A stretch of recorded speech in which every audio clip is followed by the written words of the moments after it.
So I'll start by saying that you and I have known each other for a little over 50 years. Pals from high school. And I remember about a month or so ago, we started to see some news on Facebook, I think posted by your daughter, that you were in the hospital and she wasn't sure whether you were going to pull through. Yeah, it was a So, challenging time for my family. My wife and I were both diagnosed in early March. My course was a little more rocky. Fortunately, my wife was asymptomatic through most of it, but I had fever to 102.8 for a few days and realized it wasn't an average virus. I had an intuition that I had it truly, and I learned that the test was available at a local hospital. I went over there really just to be tested, and they decided to do a more thorough evaluation. My lab work was really quite bad. CAT scan showed a bilateral pneumonia, and I was admitted. bilateral meaning it was in both lungs. Both lungs, correct. So you were admitted to the hospital. What hospital was that? Lenox Hill, I owe them my life. They were wonderful doctors, nurses, x-ray technicians, food supply, everyone. It's a group effort. It does take a village. Did you And get, do you think, any special consideration because you're a doc? well, I am on staff there. And so I wasn't shy about saying, remember me, but they knew me. And it was actually very fortunate that I went over there that day because I crashed that night. I had a Crashing mean, what does that mean? Is that a medical term? Yeah, I'll go for it. 103.7 fever, a blood pressure of 80, and oxygen levels that were really very close to requiring mechanical ventilation. It was a very Kubler-Ross kind of moment where I wasn't actually afraid. I felt I was sort of floating, wasn't looking down at, as people have commented, but I felt with great peace. I really wasn't stressed until the following day when it was welcome to the rest of your life. And I had all of the fever pains, muscle pains, bone pain, clenching headache, nausea, and I was slammed. And my infectious disease consultant arrives and says, "You're a healthy fellow. We really don't have a beaten path as to what therapies are correct. We're going to let you go through this, watch it closely, but we're not going to empirically begin therapy." I was a bit like a deer in the headlights, but not wanting to run my own management of set, of course. And 3 or 4 days later, crashed again and had another sort of bad run, at which point they gave me a cocktail of medicines, including an HIV therapy, the Plaquenil that everyone's talking about, dihydrochloroquine, and an interleukin-6 inhibitor for something called cytokine storm, which I was undergoing. There were a couple of funny moments. One was during the time that they were observing me to see if I would get better spontaneously, an 87-year-old who had had a stroke and the COVID pneumonia comes in, and I roll over while I'm febrile and breathing 30 times a minute. Febrile meaning having a fever. Fevers, 102 plus. And this fellow sitting there quietly speaking to his wife saying, "I'll be fine. Don't worry about me, honey." And I just remember thinking, Jonathan, never forget God has a sense of humor, because I was like a fish out of water. And there was this lovely man, elegant, just sitting quietly with all of that going on at 87. So the next sort of event was the medications, which did seem to impact. And the next sort of comical moment was my infectious disease consultant again arriving and saying, this is a time that everybody talks about cytokine storm. Do you think you're in cytokine storm? And it was a sort of bizarre moment. It was sort of the theater of the absurd, because historically, doctors, when they're confronted with that moment, have very, very, very challenging patients. Severe burns, sepsis with adult respiratory distress syndrome, mesenteric ischemia. These are all medical catastrophes. And the last thing you think about talking about is, do you think you're having cytokine storm? So we looked at each other and said, nah. But then when she left, I realized I was really having a fire inside with all of the things that I've just mentioned, along with just feeling burning up. And so the next day, when she came in and my fevers had actually come down, I said, there maybe are two versions of not having fever, afebrile. This afebrile state is usually celebrated in an infection because you've turned the corner and won the battle. There's the old version, as I just mentioned, and then there's this new version that incorporates cytokine storm. So that was quite something to appreciate and behold. All right, John, So, let's drill down just a little bit sure.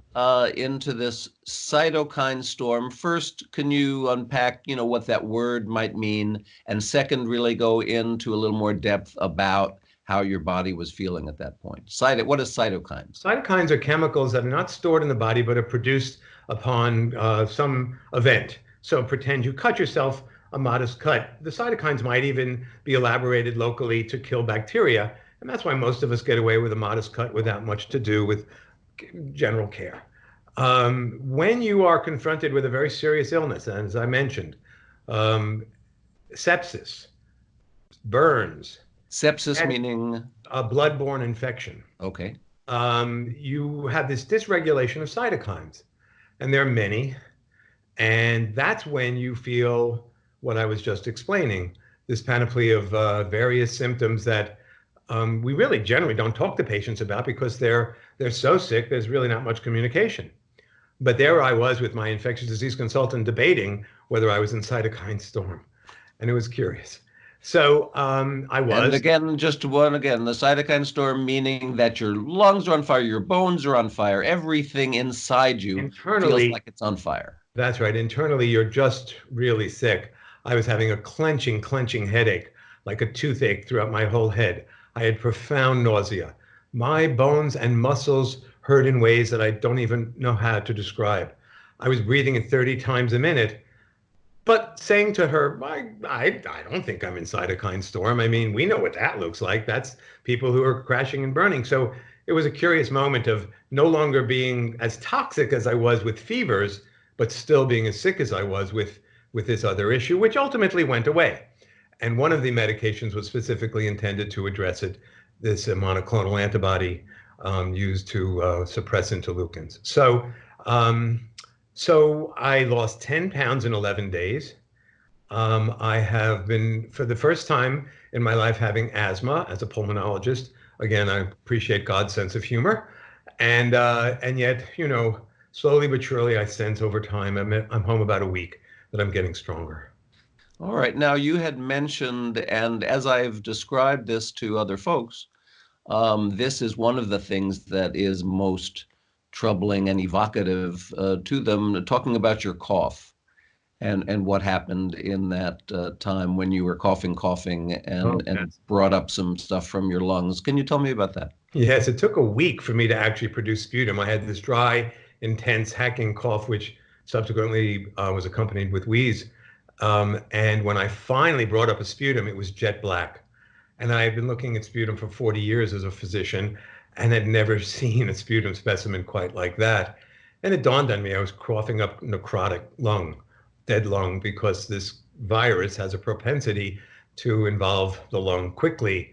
And what I was bringing up, and what was part of being so sick, is it's challenging to breathe when your lung is not able to get rid of these secretions that are necrotic, for no other lack of a better word. So when I showed my first specimen, it was a little bit of whoa to the house staff.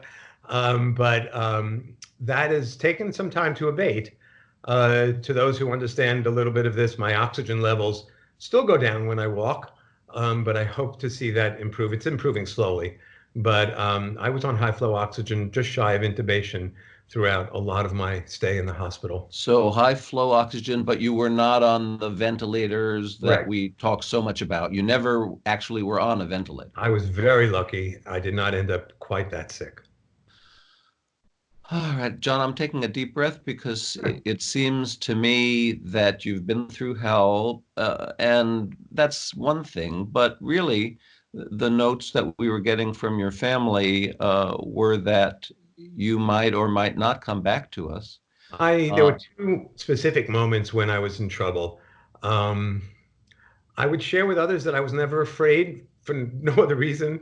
I was then no reason I can say specifically except I was sad, knowing that I might or might not make it. But I was very blessed and very lucky to make it, and very grateful. Clearly, all very. right. Now, a question that a lot of people have, when they write to us, and that I've seen also in the media, is can you trace back to figure out how you got it, where you got it, who you got it from? I asked my staff to do just that. We called up other patients, and yet I am unable to say that I couldn't figure it out. All right. And you, of course, It, have it has been, tracked. Go ahead. sorry. No, just that it's known to be in the community, and at this point, that question, epidemiologically was compelling and interesting because you wanted to sort of stem the tide and impact early to isolate and all that. That horse has left the barn, All and right. it's in the community. Now, were you also responsible for figuring out over the course of the weeks that you had it, but before you presented with symptoms, exactly who you had seen and touched I and reached met? out to everyone, and my dentist, my friends, my patients. Um, I may have gotten one person sick that I can identify.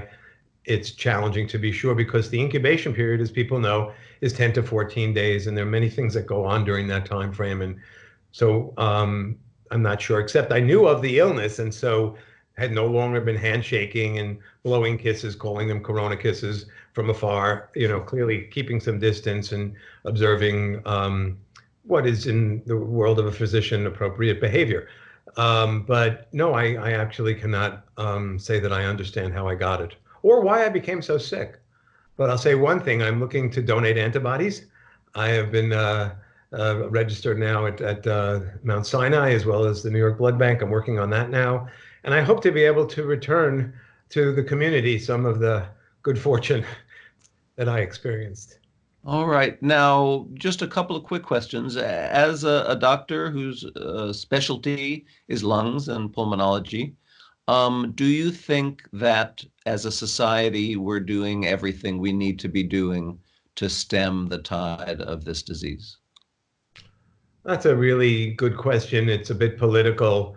I I don't care. It's Yeah, fine. I think people realize we were probably late in our response, as much as 2 months. There certainly might have been a little more organized and focused effort early on. Um, we are a society at risk right now. We do not have antibodies. We do not have herd immunity. That means that others are going to be protecting others because they have native immunity or acquired immunity. We will be living this illness for a bit. But each one of these coronaviruses is unique. Coronavirus historically was the common cold. Nobody really thought twice about it. In 2003, we had SARS. 8,000 people were afflicted, but we haven't seen it since 2003. MERS, the Middle Eastern Respiratory Syndrome, starts in about 2012. We've had only 2,500 cases, and it continues to be a human pathogen. Obviously, this pandemic is far more significant and far more consequential, and we really have to be careful with the way we go forward because we do have to return to some version of an economy over time, but we have to let this virus peak and then begin to regroup. Sadly, I think it will peak in different communities at different times because of what I've just mentioned, that we do not have any immunity yet. And so the next year and a half until vaccines are available, it's going to be daunting, in my opinion. It's just an opinion. Okay, so I appreciate, and it sounds wonderful that you're planning to give your blood, perhaps about the antibodies. Actually, a couple of things. You described a very complicated regimen of the doctors trying to fix you. That in fact there are therapies and drugs available for people who have this. Is everybody getting this, again, level of care? Are these things generally available in the community to people who get sick? Well, my infectious disease consultant started with not doing anything because the learning curve at that point, remember, we're now in early March, Right, was so modest they were reading about what to do from China. right. And in the past 3 weeks, 3 to 4 weeks, things have even changed. But I do not think it would be appropriate to say that there is a given regimen that we believe in. I think everyone may have heard that the Plaquenil and azithromycin will be one of the ones that's studied aggressively. But it's way too early on to say that we have evidence-based medicine and can really say we have a beaten path on how to take care of people. Okay, finally, John, I know you well enough to know that you're eager to help. As you said, you're donating blood potentially and so forth. What about seeing patients? Are you going to be by video or phone seeing your patients again? When will you be ready to do that? That's a great question because the doctor who was covering me during my illness just became sick with the same disease. And so we pulmonologists are on the front line along with many of the others in New York City. I'm very weak. And as I mentioned before, when I walk, I still desaturate. My oxygen levels still go down. Now tell me what's supposed to happen when you walk. Is your oxygen level supposed to go They up? actually get higher.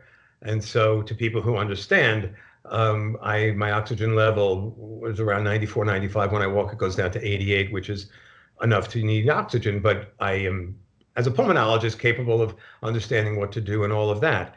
But that's still just a sign that I'm still somewhat limited. And the 10 pounds of weight loss I've yet to put on, I think I put on 1 pound. So I just went to my doctor yesterday to look at some of these inflammatory markers. In the moment where we were debating whether I had cytokine storm, that humorous moment, it turns out there's a blood test called a serum ferritin. Now, a normal serum, it's a non-specific acute inflammatory marker of inflammation. And when normal, your number is approximately 400. I was 18,000. When I was discharged, the number was still elevated. So the fact that I can't put on weight, even though I'm eating, still is curious. But to answer your question, I'm going to try and get back in some manner, shape, or form. Right now, it's a little bit of phone work when I can, but people are very considerate. I will probably end up covering my colleagues' practice down the road, and all in due time, I'll do what I can do. Okay, John, it's so wonderful to see you Thank you. Good well to see and you. alive.